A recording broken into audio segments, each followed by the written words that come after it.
Dito na ako, magpapa-adjust kasi ako ng ngipin. So, pray. Magpapa-brush. Papa-adjust tayo. Yun yung papa-adjust. Dito na ako magpapa-adjust ng ngipin. Samahin niyo ako, guys. So, sa tapat lang ito ng may Robinson. Ayan. Malapit na ako.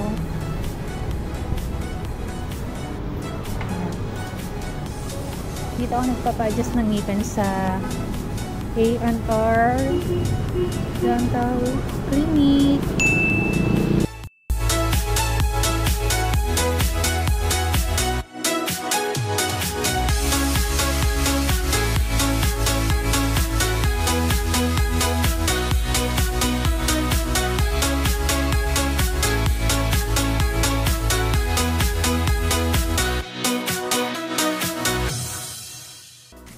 Hello guys! Welcome sa panibagong kwento ng Pascual Life Diaries Vlog.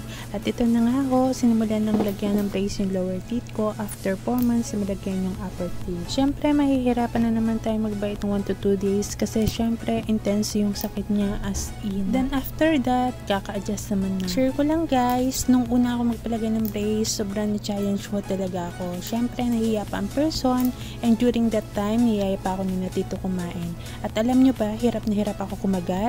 Kaya ang ginawa ko, kunting bite, sabay lunok agad. Kaya just a friendly advice, sa may mga balak magpa-brace, hindi ito putyu-putyu, it's a commitment. Parang relasyon nyo lang, hindi masasabing relasyon if there's no commitment.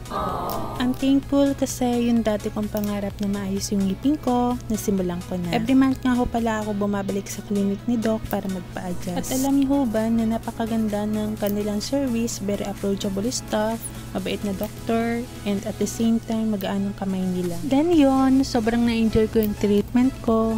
Kaya naman, what are you waiting for? Pwede mo akong i-message para may recommend kita. Or, visit their FB page, AR Dental Clinic.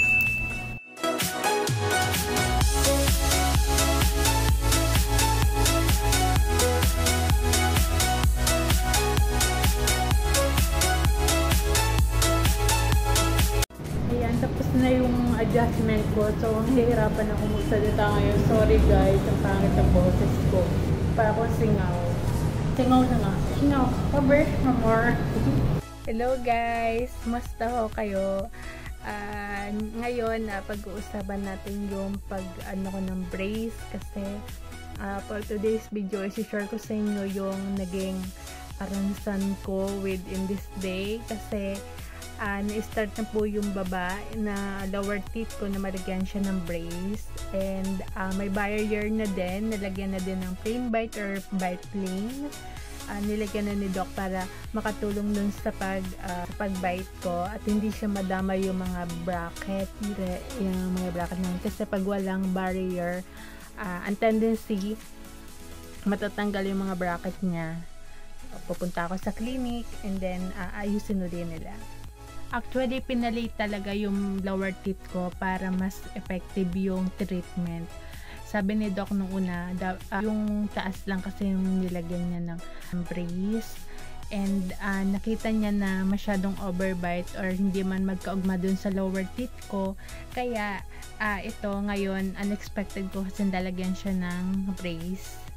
Tapos may barrier, doon ako nahihirapan na magsalita kasi sensya na kayo guys kung medyo singaw ako. And magiging kasanayan ko na din naman yung pag sasalita. Pero yun nga, singaw. Kaya yan, brush, brush pa more. Ayan, shout out kay Kuya Cesar Fortuna. And nagpapa-shout out siya.